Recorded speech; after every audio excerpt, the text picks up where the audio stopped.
Now we're going to talk about the issues, and what we did, we'll present the issues as they are going to be presented to you in the ballot, and then we will give you some information that we have gotten that is for and against each issue. And I'll do the one, issue 1, and Denny Crouch, president of the Tea Party, is going to be doing issue 2. And now, issue 2 is going to be presented by Denny Crouch.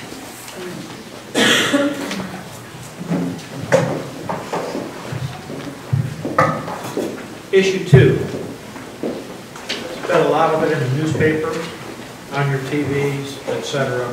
A lot of competing information, if you will. It's called the Ohio Drug Price Relief Act, or otherwise known as Ohio Issue 2. It'll be on your ballot as Ohio Issue 2. First, a little background. The Ohio Issue 2 is essentially the same initiative that appeared on California's ballot in 2016 called Proposition 61 in California. It was designed to restrict the amount that any state agency, any agency, would pay for drugs, tying it to the price that the VA paid for their drugs. A difference between Prop 61 is that they exempted Medicaid. It was the managed care plan was exempted from Prop 61. Not true in Ohio. Medicaid is a large portion of our Issue 2 ballot. California rejected their measure by 53 to 47%. The AIDS Healthcare Foundation is responsible for the proposal. AIDS Healthcare Foundation. They're responsible for 99.9% of the funds in favor of Issue 2, which is about $6.2 million. Now, against it is the Ohioans Against the Deceptive Prescription Ballot Issue, which is a wholly owned subsidiary of Pharmaceutical Research and Manufacturers of America. And that, they are responsible for 100% of the funds there, and that was $16 million. First, the ballot title. And each of you should have the ballot language on your chairs as it's going to be on your ballot, exactly on your ballot. So I'm only going to say a couple words about it. First, there's 2 basic paragraphs. The first paragraph says, basically, that the department, or the state of Ohio, all its state departments and agencies would not pay more than the price paid by the VA for any prescription drug. That's the first statement. The second statement says that establishes that the individual petitioners responsible for proposing the law, which is the AIDS Healthcare Foundation, would bring the litigation if there's any disagreements at all about the law when if it's passed. If there's any litigation, that you, the taxpayers, will pay for their litigation, is what it says, win or lose. That's our responsibility to pay for that if it is passed. They, on the other hand, are responsible for only $10,000, and they have a limit of liability of $10,000 should they find that the law will not be enforceable. A vote yes says the law will be accepted. A vote no says it's status quo. It would not be accepted. Now, who are the supporters of Issue 2? Include U.S. Senator Bernie Sanders, Vermont, Ohio Senator Cecil Thomas, 2 Ohio representatives, the mayor of Cincinnati, and 6 city council members of large cities. There are some former officials that are for Issue 2. They are former U.S. Senator Max Cleveland, out of state, Georgia, and he's also a former administrator of the VA, and former U.S. Representative Dennis Konishi. Easy for you to say. And 3 other former Ohio legislative representatives. The parties that are for it are Seneca County and Butler County Democratic parties, also the Democrats of Cuyahoga County and Cleveland Stonewall Democrats. There are 9 organizations that are for it. the AIDS Healthcare Foundation, the sponsor, and its subsidiary, Cleveland and Columbus, and there are 6 others, 1 nurse, 2 dental, 2 physicians, 1 NAACP, and an organization called Our Revolution. There are the individuals, Michael Weinstein, who is the president of the AIDS Healthcare Foundation, Matt Borges, who is the former chairman of the Ohio Republican Party, and Robert Ruff, who is the chair of the Medical Scientific Board of the Myasthenia Gravis Foundation. Those are all the people listed that we could find that are for this legislation. Now, the arguments for issue 2. First, Michael Weinstein, president of the AIDS Healthcare Foundation, as I said. There is seemingly no limit, his quote, to the corporate greed of pharmaceutical companies. We also know that the Americans are tired of feeling afraid every time they go to the doctor, and it's time to get a prescription filled. Astronomical prescription drug prices hurt everyone, except the drug makers' bottom line. That's his statement for it. Tracy Jones, the executive director of the same organization, the AIDS Healthcare Foundation. American Express their deep concerns about the exploding cost of healthcare and prescription drugs. For people with chronic conditions who depend on their medications to stay alive, the urgent need to control high drug costs is more pressing than just a campaign slogan.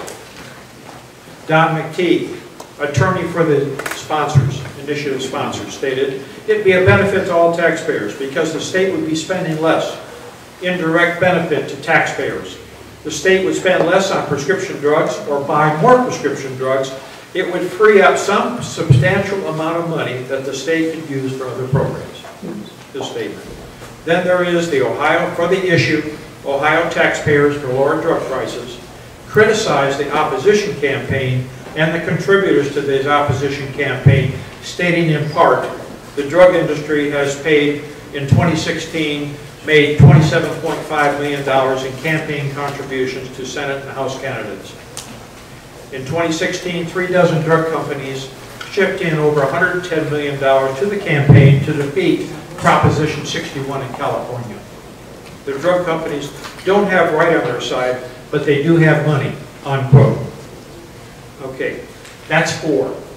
Against now, against issue 2, the coalitions and organizations. The opposition campaign against issue 2 lists 76 organizations that oppose issue 2.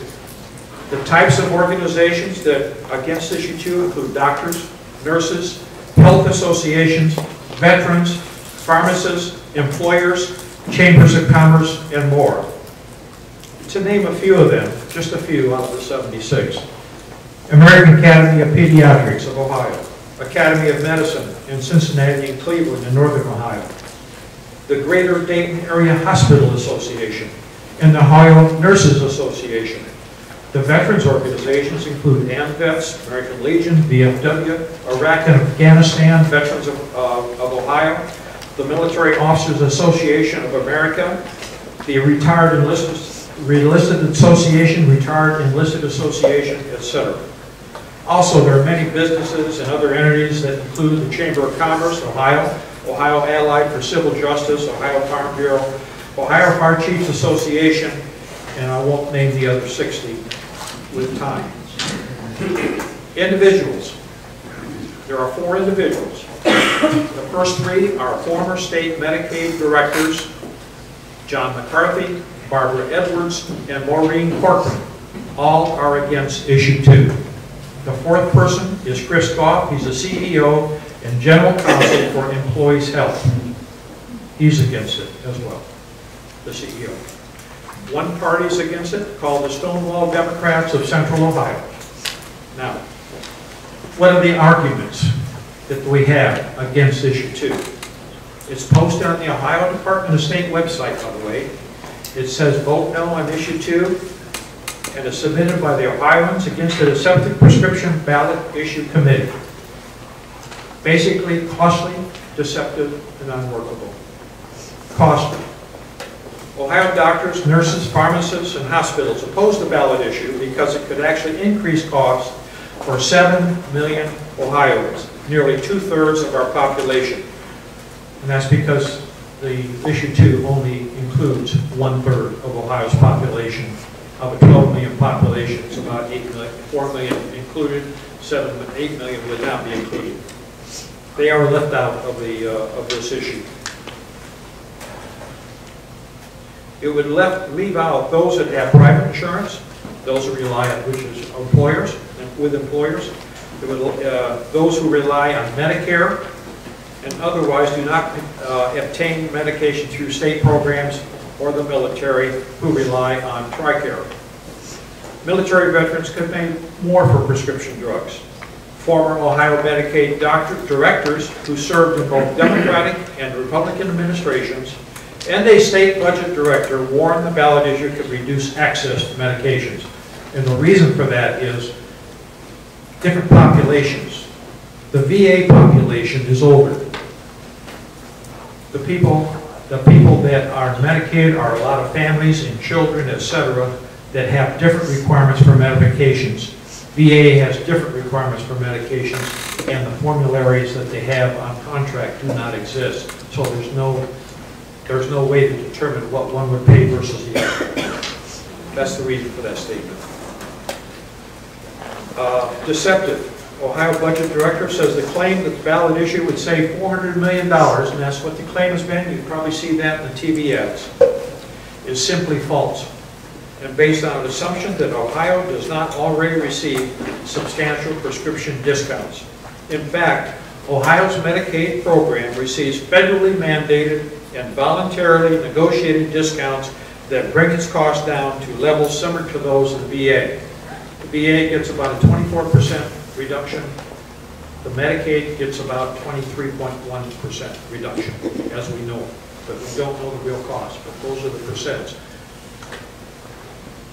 Ohio Medicare directors warned the ballot issue could invalidate existing drug agreements, potentially increasing the state prescription costs by tens of millions of dollars annually. It's unworkable for those that are against it.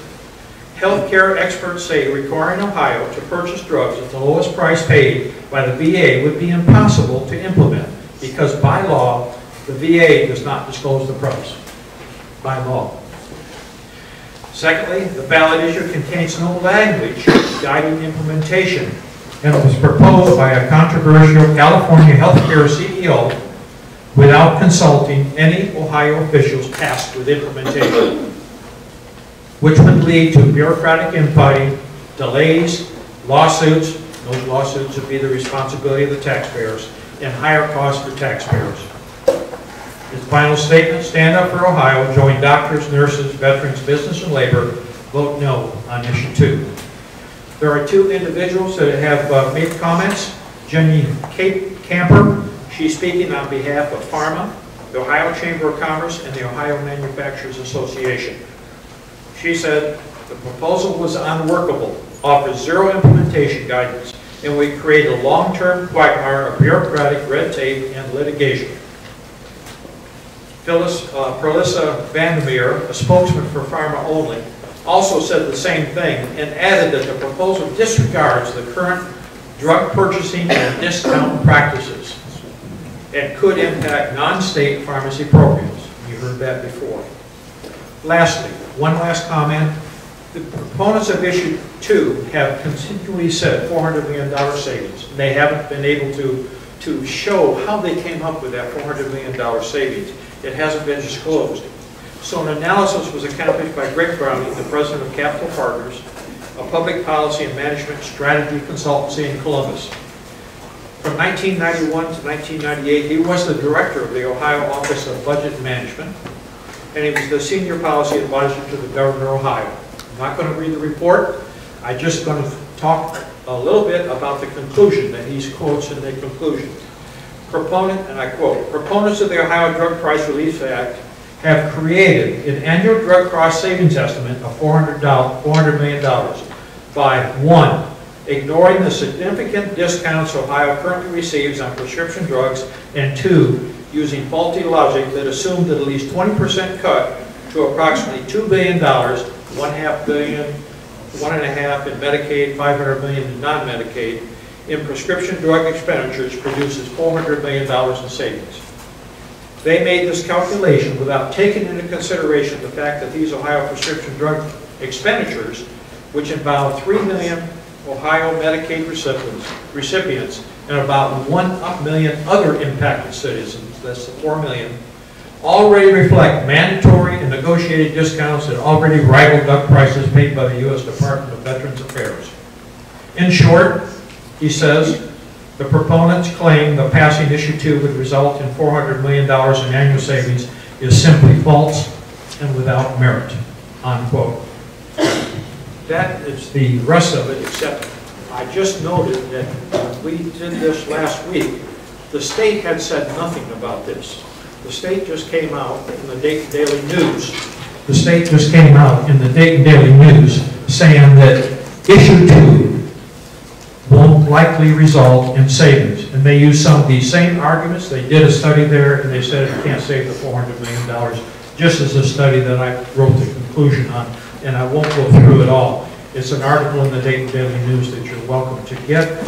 And I want you to all to know that most of this information, in fact all of the information, is from Ballotpedia.com, which is a very respected firm, and they're unbiased. They stay neutral as they can and provide information. And the second one is the Department of State, which I got some of the information from the Department of State website. And I also read a lot on DDN to find out where they were headed. With that, that is the end, and there's nothing else. I'll be glad to answer any questions after it, if there's any questions. That's the end of the briefing.